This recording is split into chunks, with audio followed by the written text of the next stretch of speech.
Pakora fry করছি।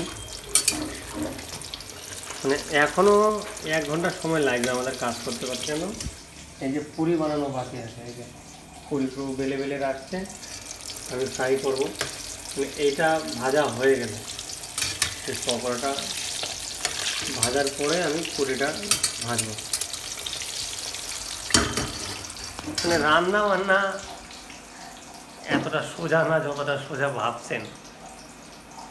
11-12 ঘন্টা হয়ে গেল তো, ভোর 5:30 থেকে এখন বাজে 5:30। রান্না বান্না মানে 4 টাইম রান্না করছি, 4 টাইম, বুঝতে পারছেন।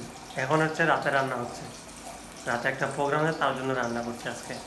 এই যে পকোড়া, আর এটা হচ্ছে আপনার মশলা রাইস, বুঝতে পারছেন।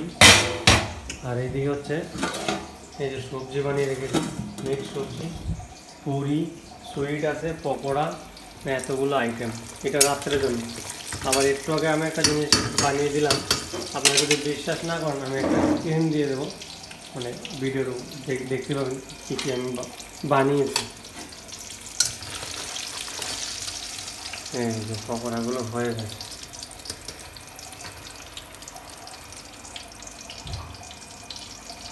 ভেজে যাচ্ছে, শেষ আর হচ্ছে না।